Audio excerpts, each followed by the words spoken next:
my lonely days over, and life is like a song. Oh yeah, yeah. At last, the skies above are blue. My heart is wrapped up in clover. In the night I looked at you.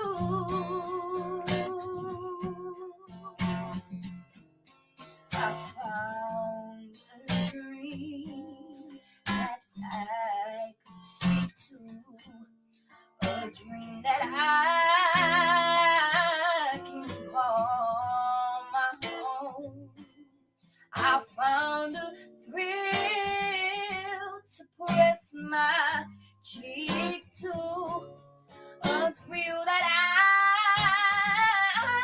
I've never known. Oh yeah, yeah, when you smile. Whoa, and then the spells cast.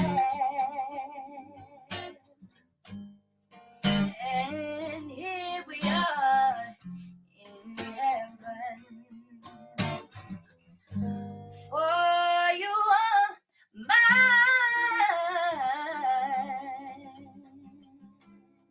at last, yeah, yeah.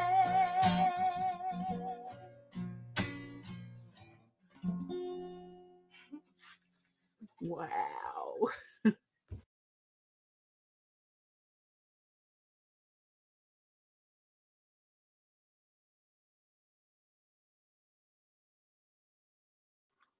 Oh, kia ora, kia ora, kia ora e te whānau. So, yeah, what a beautiful waiata.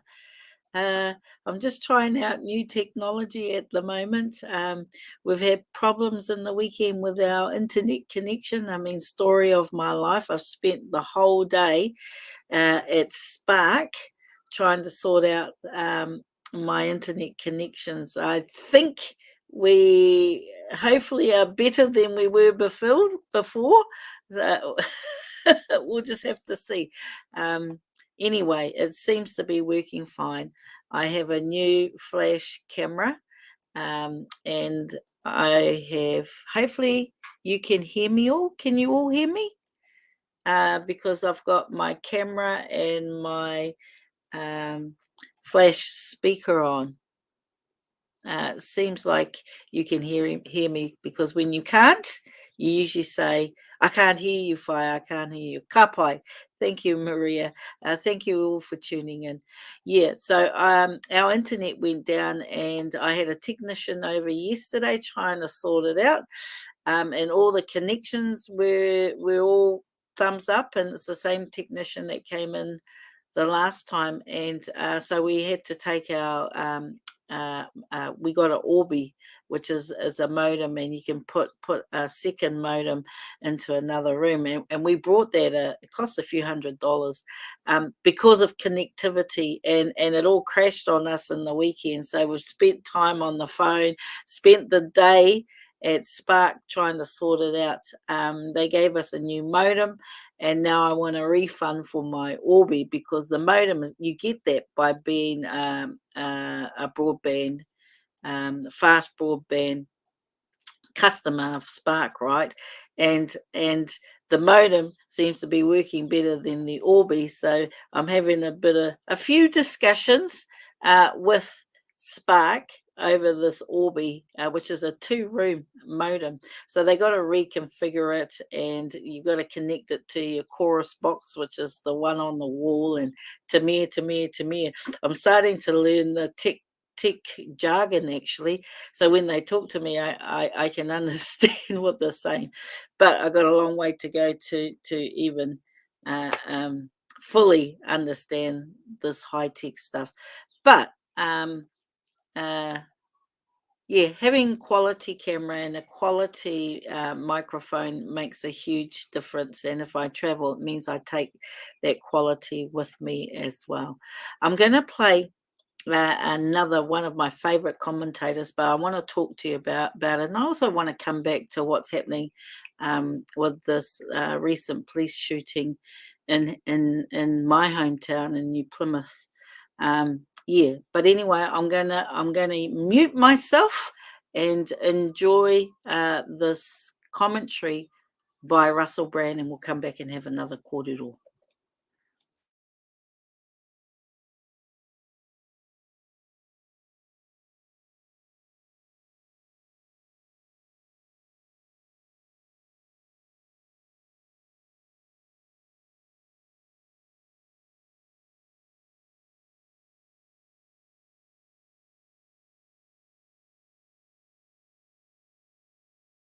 Recently addressed the World Government Summit, because he has barely any influence anyway.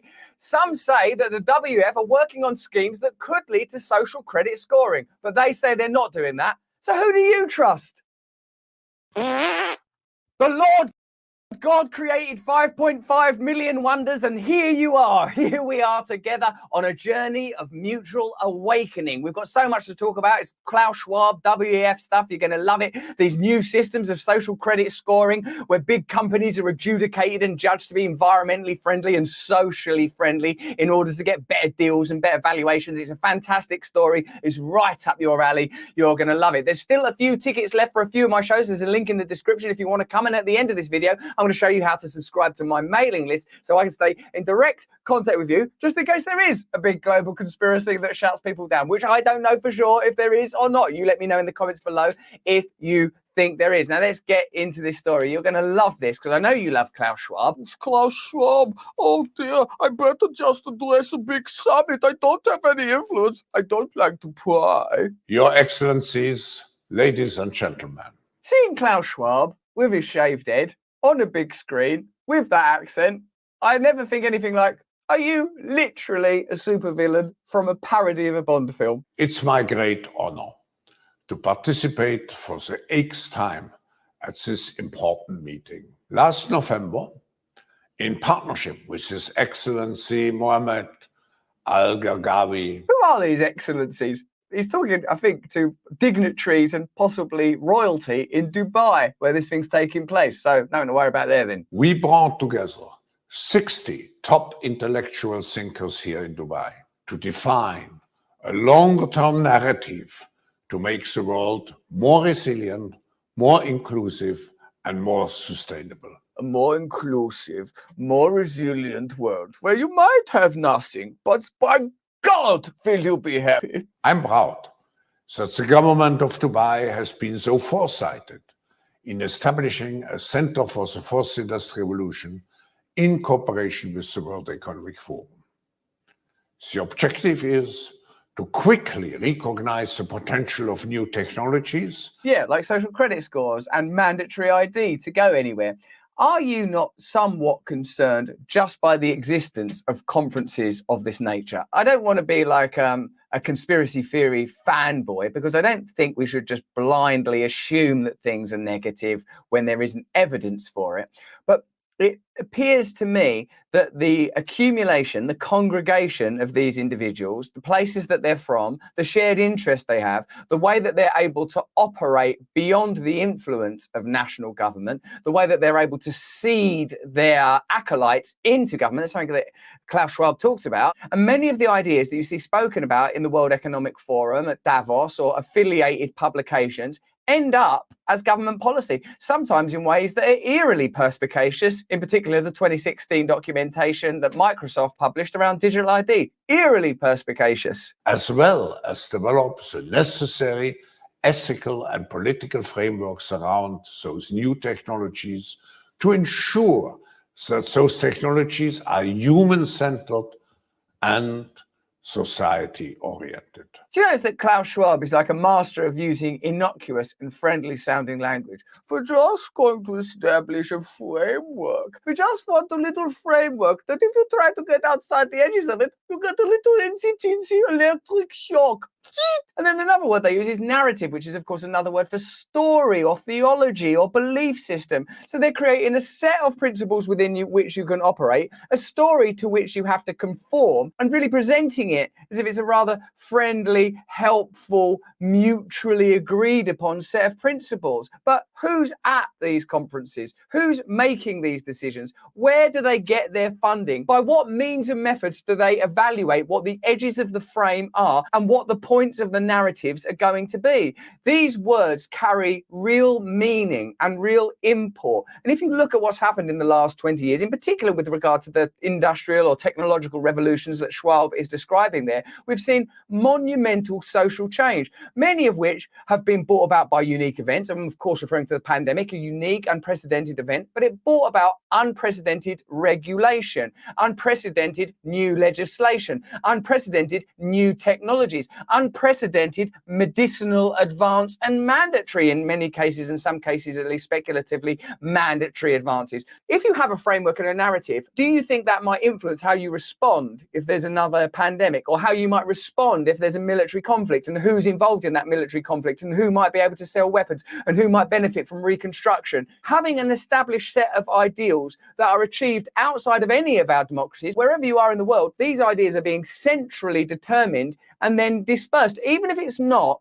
Even if, like Klaus Schwab, is only one cat away from being a literal supervillain, even if it's just an intellectual think tank that disseminates its ideas through elected authority, but in so doing nullifies the will of ordinary people. What is also needed is a summit like this one to go beyond crisis management and to look into constructive ways we can build our common future. I want a common future. I want my own future. I want a future with my own community, with my own mates and pals and friends. I want to know that people out there are creating their own futures as well. Vast, limitless confederacies of tribes, sometimes cooperating, sometimes fully autonomous and independent, but not like a pyramid where you have to get the sweaty tricklings of Klaus Schwab and put it into your government.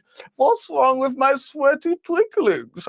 I don't like to pry. Our futures are intrinsically connected. They certainly are intrinsically connected. You seem to know every single leader of every single government and every single head of every major corporation. How intricately connected do you want these things? In conclusion, and despite all the challenges, we have to uphold our responsibility, which we have towards the next generation, and which we can only fulfill through collaboration on a national and on a global level. In a way, there's a degree of transparency here, isn't there? We want to create national and international collaboration. It's difficult to create that if you have balkanized, tribalized societies where every community is running itself, where the varying myriad, sometimes opposing views of different sets of people can be respectfully practiced autonomously in our own communities.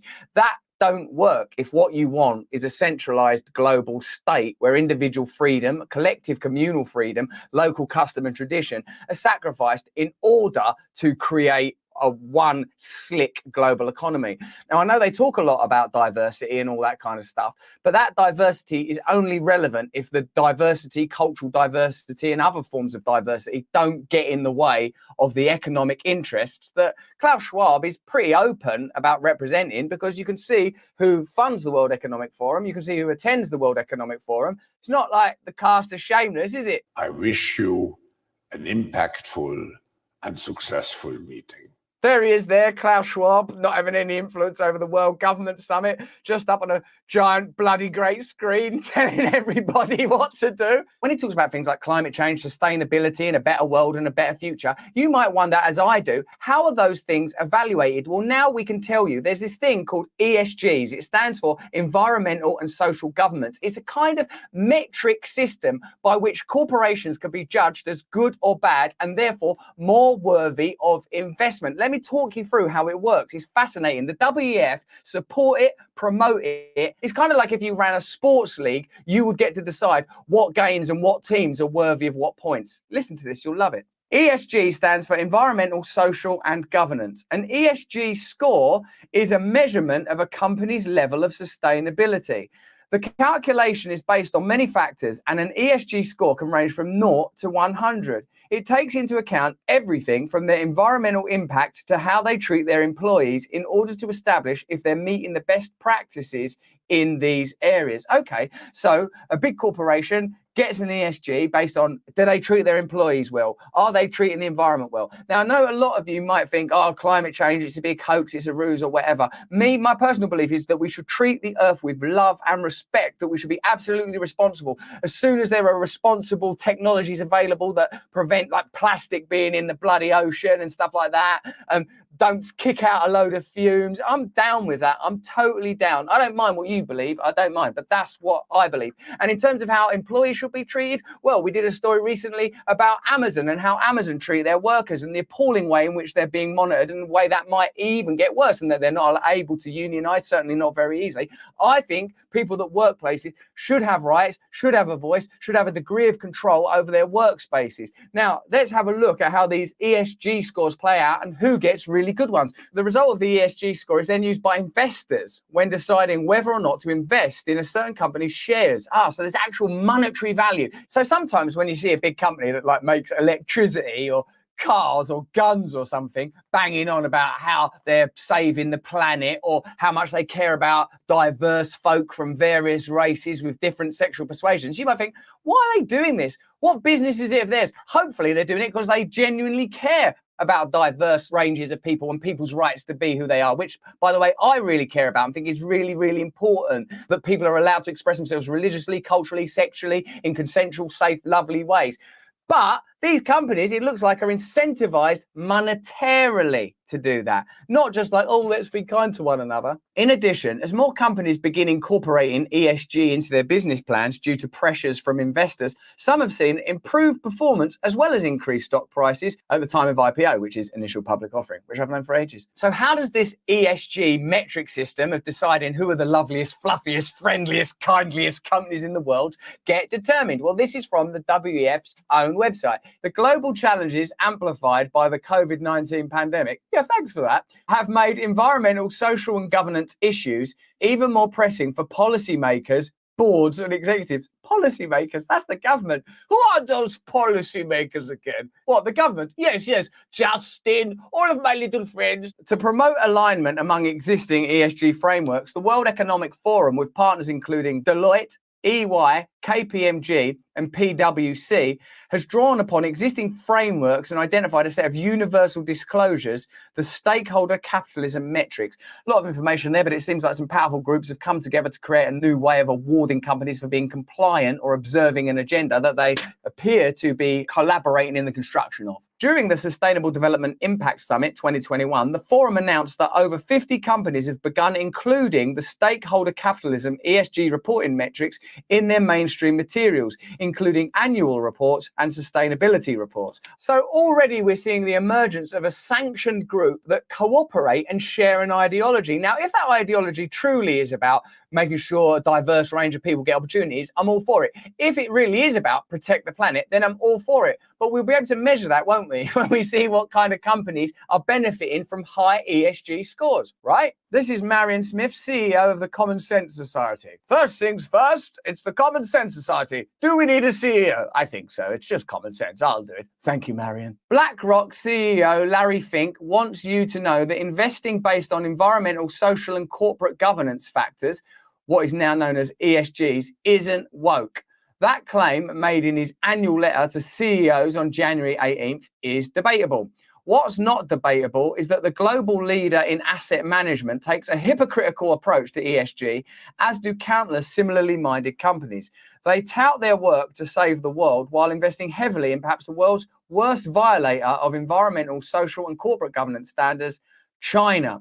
So already we can see that there's a degree of hypocrisy, that these ESGs might amount to a badge you can stick on your corporate body to distract people from what you actually do. i.e., if what you really cared about was human rights, diversity issues, and the protection of the environment, you wouldn't see loads of investment in China, where there are some challenges in those areas, I understand. BlackRock, which manages a staggering $10 trillion in assets, has been extremely bullish on China. Last year, it recommended that investors triple their exposure to Chinese assets, a move that is likely driving huge sums of money into the country's economy. Okay, because if BlackRock have that amount of wedge and they make those kind of recommendations, it's going to influence China's economy. I got it. It also... If you want to lose a serious amount of weight, take a handful of this blue mineral for the next 3 days. You may not know this, but the biological difference between overweight and lean people is not actually the number of fat cells in their bodies, but their cell structure. You see, human fat cells can swell up to 50 times their normal size, but what most people don't know is that unless they're dissolved through exoparticles within a few days, these enormous fat cells are going to stay in your body for the rest of your life. This explains also recently launched Chinese-based mutual funds, the first of which swiftly raised more than $1 billion. And BlackRock is hardly alone. From Vanguard to Fidelity to many others, American investment firms are piling into China. Now, those of you that saw those Chinese whaling towers in that video that went around and we did an episode on will recognize that there's possibly some human rights things that need to be discussed in China. We also know that there are some minority groups that are persecuted over there. That's not to mention the environmental stuff. You know, all of these things are significant, but not significant when it comes to making money, which I accept, you know, in the world of BlackRock and Vanguard is an absolute priority. Similarly, American companies that profess fealty to ESG ideals, such as Nike and Apple, depend on Chinese factories and supply chains to a dangerous degree. I think that most of us believe that the world is sacred, special, beautiful, worthy of protection. Certainly, we must become conscious around how we treat the planet. I reckon all of us believe that people, no matter what their racial identity, their sexual identity, religious identity, ought to be allowed to be who they are. What I reckon many of us are antagonized by is when companies like Nike or Apple or whoever wear all those badges and colors when really, in practice, they don't actually act in accordance with those principles. You or me or anyone else, hey, say the right words, do the right stuff. And I'll tell you what, if I recognized that a word was hurtful to someone, I've got no problem not using that word. But I think what's also very, very important is ensuring that powerful corporations, systems of awarding points that are going to play out in the world of finance are behaving responsibly, transparently, and not just finding new ways to make profit and mask their true intentions. It seems what's being created on a global scale is a system where you will be rewarded, or your corporation will be rewarded, as long as it plays by the sanctioned rules of these centrally agreed upon principles, even if in actuality you don't care a toss about the environment or trans rights or racial equality or all of these issues that I believe are very important. Then if all these companies are playing by the same rules, then do you think that the people that are creating the rule book have some power, some influence, perhaps at a level that goes beyond democratically elected governments? Given these companies' stated commitment to ESG, you might think that China is an environmental, social and corporate governance paradise. Obviously, it is not.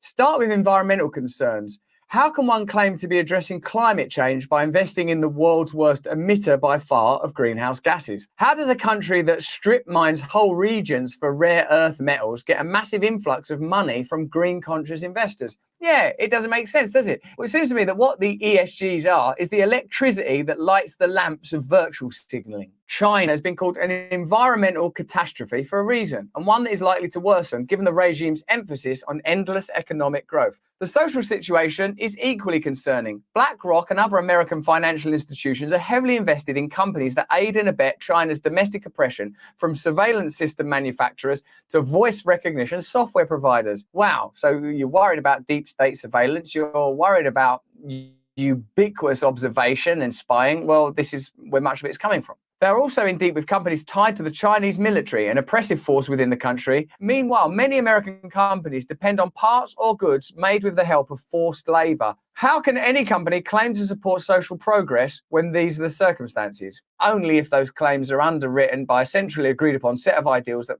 really bear no relationship to reality. The transparency and accountability that ESG demands is, in the case of China's business, a mirage. It either doesn't exist or can be withdrawn at will by Chinese authorities. Such hypocrisy is stunning, yet it also points to the profound shortcomings of the current ESG system. Right, so there you go. A system has been established. It's an unreliable system. It's used to create investment opportunity and provides opportunities for virtual signaling and creates, in a sense, the pageantry, pomp and livery of a kind of meaningless spectacle that allows business as usual to continue under the guise of progressivism, when actually all that's progressing is the pursuit of profit. Just to reiterate, personally, I believe that the environment is the most important issue there is, and the way that we treat one another is absolutely vital. And respect for groups that might not have traditional identities or religious ideologies that are in the dominator culture of the particular nation you're discussing about, these are vitally important subjects, if you ask me. And the idea that companies respect those ideas and pursue a righteous agenda in those areas,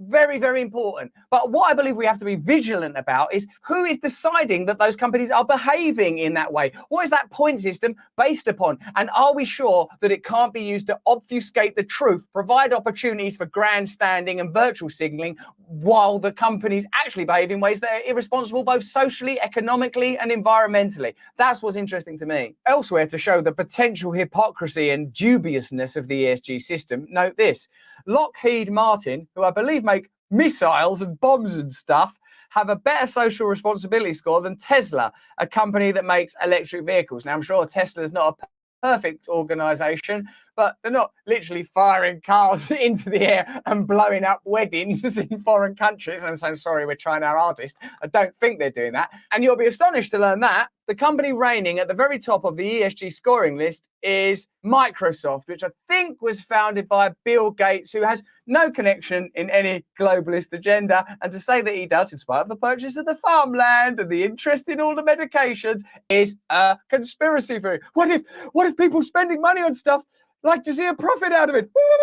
I don't know. Sounds pretty crazy to me. Anyway, that's all just what I think. Let me know what you think about this complex, baffling, dazzling, exciting issue in the comments below. If you enjoyed this video, have a look at this one or this one. Remember to sign up to my mailing list so I can keep in constant contact with you. It's just a weekly bulletin, as a matter of fact, but I tell you stuff that I wouldn't be able to tell you on here. And also, I'll tell you about my live dates. There's a link in the description if you fancy seeing them. Stay free.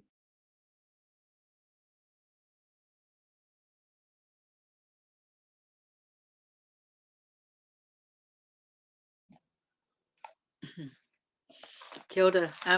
Just warning you too that our mokopuna are on holiday, so I could have little ones running in. Just letting you know. Gosh, I really enjoy watching and listening to Russell Brand. And I use him a lot because he's the only commentator. Oh, there are a couple others, but he goes right down into the knuckle of the issue. And I just enjoy listening to him, and I like to have a kōrero after we've watched his live his commentary anyway. And again, it's the same old. So did you know that that for businesses that they've set up at SCG is based on environmental, social and corporate governance. But just going back to him speaking about Klaus Schwab and how the irony is that, you know, they bring a lot of people together, but a lot of their policies become sovereign policies. We got to remember we're a sovereign state like many other sovereign states, and what the World Economic Forum and what these billionaires are trying to do is make us all working collegially and under one banner, I guess, potentially under one sovereign, but whose sovereign is that? It's their sovereign. So whenever they want to take our rights away, our sovereignty away, our freedom away, you know that they're empowering themselves. And I will continue to state this. I look over there because our Prime Minister, who's she left for her first trip today, and the irony too is that some of her staff have come down with COVID. And so, I just, how does all of that happen? So when I have whānau leave to go over to Australia, when there was a window of opportunity, you know, it was only like a few weeks, and they had to have their finger on the pulse when it came to getting flights out, and then they had to MIQ it over in Australia. But the strict regime it took for them to get over. They had to pay for their PCR tests, and on both sides of the border. It was really quite costly for their flights, but they had to get home because their children, and they had a couple of mokopuna that were due at the time. So they had one mokopuna while they were stuck in Aotearoa, and they had another mokopuna. They were able to see the second mokopuna in. The point I'm trying to highlight here is that we go through a strict process, and it always seems to be different strokes for different folks. There's rules for us, and then there's rules for the powerful and the elite, and that's the concern. That's the concern. We're starting to see the slow erosion of ordinary people's rights, and I guess it's a lot more than that, because if they start eroding our rights that we've taken for granted, when it comes to our mokopuna time, they will have no rights. So we have, we're in the fight for our life, whānau. Whether you believe that or not, just trust me, we're in the fight for our life. We're in the fight for our life when it comes to freedoms and rights. And also when it comes to accountability and transparency over the mandates and over the rollout of the Pfizer vaccine. There's been zero acknowledgement in regards to the government, in regards to the harm that these vaccines have caused. The vaccine injured have nowhere to go. Hospitals are washing their hands of them. So kia tūpato whānau, because if you're technically a vaccine injured, they'll try and wash your hands of you, and they'll try and push you on and push your whānau member on. So you have to be very, very alert at if you've got whānau members in hospital. You have to be, if not yourself, a whānau member has to be at every doctor's morning round, so you can ask them questions, and so they just can't pawn you off or pawn your whānau member off. It's very, very important. I dare I say it, I've lost faith in a number of systems, and the health system is one of them.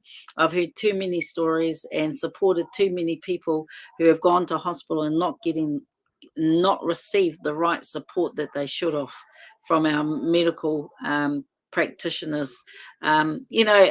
Just talking about my experience with my father, I have been away for the weekend. I am considering whether or not I should travel down. I've got another sister that's flown back from Australia, so just a watch and see for me at the moment. However, we've just got to, in so many areas, we've just got to be highly alert. Going back to artificial intelligence and the social credit system, what Russell Brand was talking about, I've mentioned in other lives that we have our own bill that's sitting in Parliament. It's gone through its first reading, and now it's in select committee, and that's called the Digital Identity Services Trust Framework Bill. Now, the purpose of that bill is to establish a legal framework for the provision of secure and trusted digital identity services for individuals and organizations, to establish governance and accreditations functions that are transparent and incorporate te ao Māori approaches to identity. Now I get really frustrated when they bring in te ao Māori, because it's coming from a government perspective, and I actually believe that this bill breaches the Treaty of Waitangi, and that we need to consider doing a treaty claim on this particular bill, because if you protect your treaty rights, then you're actually protecting the rights of all New Zealanders, and that's the advantage I think we have. At a constitutional level, we have Te Tiriti and the Treaty of Waitangi. There are two different ones, and I guess the treaty claims processes has consolidated the two interpretations. However, contra preferentum, which is international jurisprudence on treaty making, says that if there's any vagueness with treaties, then the indigenous treaty will stand above the colonizers or the imperialists' treaty. So any vagueness, it's really up to the colonizer or the imperialists to sort out those vagueness, because we have two treaties, Te Tiriti or Waitangi, that was signed by 517 chiefs, and the Treaty of Waitangi that was signed by 37 Tainui, Waikato Tainui chiefs. There are issues. There are constitutional issues. Getting off the track a little bit though, whānau, I'll pull it back. What concerns me and what Russell Brand is highlighting, sorry if you can hear my more, the 3-year-old, she's not getting her own way because her big siblings are home, so she's trying to get their attention, obviously. But I thought his report, it was his commentary was bang on. That what they're doing for corporations, and I guess it's what they're talking about social progress. They what he says is they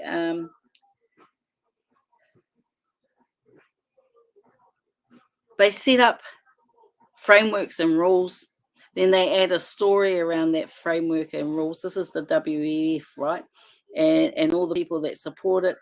We know there are several or a dozen leaders around the world that are alumni from the World Economic Forum, and that's how those theories, policies, ideologies are then planted into those sovereign countries. So, the question we have to ask, and it is a difficult question, but no one's had the audacity to ask, and I'm just going to put it out there, whānau, because it's been going over in my mind for some time now, that if you have a foreign influence and you hear about Russiagate and you hear about the propaganda around Russiagate, right? And you have a foreign influence, which the World Economic Forum is a foreign influence into your policy and influences your prime minister. Where's the accountability back to us, the citizens and the people that she rules over? So I think that that's an important issue, and I certainly believe it's an issue that needs to be brought up in the political arena, especially coming up to the general election. And it's something that we have a right to know and have a right to ask, and that we have a right to protect our own sovereignty. So we're not talking about just our freedoms and rights for individuals, but we're talking about protecting our sovereignty as a country. Because if there's foreign interference, then that's what it's called, foreign interference. If our Prime Minister is promoting the World Economic Forum policies, that's foreign interference. And where's her accountability back to us? What's your whakaaro on that? I'm just speaking out loud, actually, but I think it's a really, really important topic to consider. And Russell Brand, so they're using corporations and they're looking at their environmental, social, corporate governance, and they're scoring them. And so it's a social credit score, and it's an accumulation of that scoring, and they can actually through that scoring process have a lot of control. But who controls the scoring, eh? I'm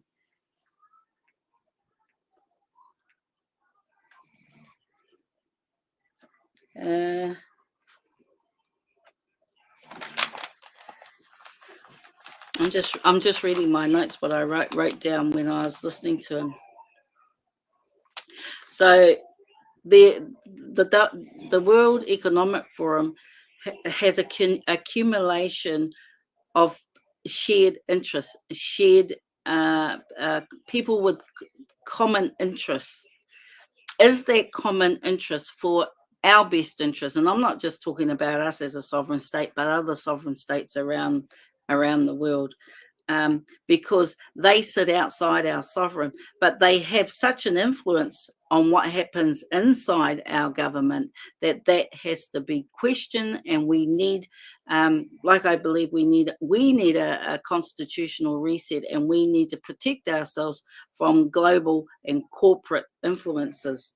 And if we can't, then we need to hold the politicians accountable. There is zero accountability for any politician bringing in corporate or global influences into our into our country, into our policies, into the way that we run our country. Now, people might say, "Oh, that's a bit naive. We got to look globally, think locally."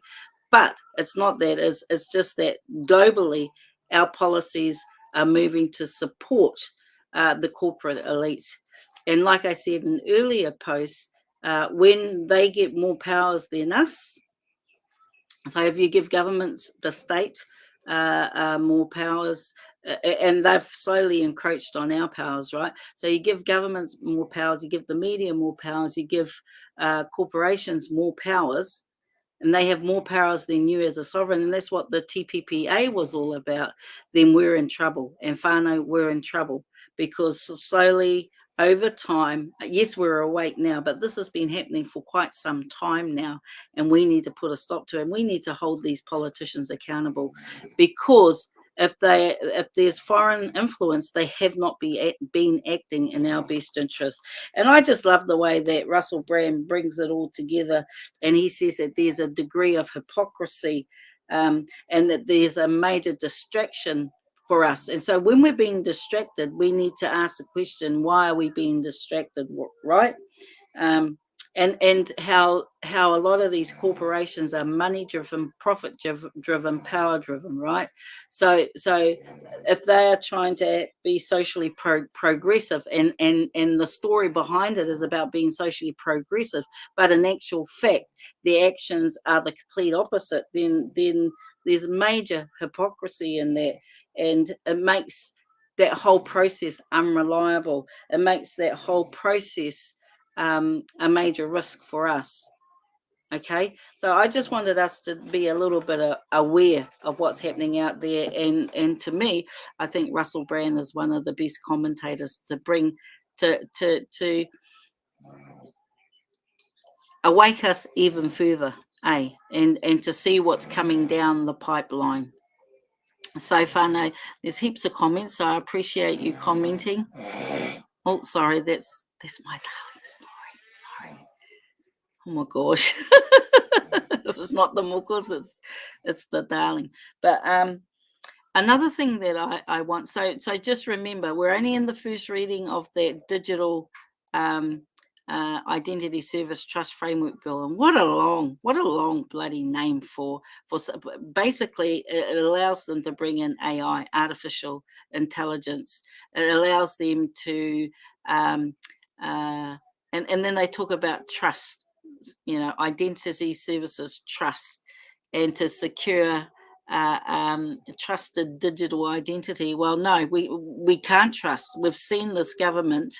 We've seen when governments have too much power, how they encroach on our rights. I certainly do not trust this government. I certainly have issues around what's happening in our health system, and I certainly have major concerns about the last shooting in New Plymouth, in my hometown, of a young 22-year-old Māori boy. You all know my thoughts around that. I call it state execution without a trial. And if you're brown and poor, you're 11 times more likely to be killed and maimed by the New Zealand police. Now, the license to kill investigation by Guy Espiner is a brilliant one, and he's done a few reports. Now, New Zealand kills 11 times more than the UK, whose population is 13 times more than ours. That's a major, major, major issue. And our Māori leaders out there, you better be stepping up, because this is, I've had enough. I've had enough of the police going out and the license to kill. The license to kill. My sons, my nephews, my brothers are 11 times more likely to be shot dead by New Zealand police than our Pākehā counterparts. And there needs to be a royal commission on what's going on with our police force. There is not enough political oversight. I don't care what any other politician says. You know, they're a law unto themselves, and there are rogue police officers. I've experienced rogue police officers. Call it corruption, call it racism, call it whatever you like. I don't care, really. There are good police officers, and I have met good police officers, but the ones doing the harm aren't always the good police officers.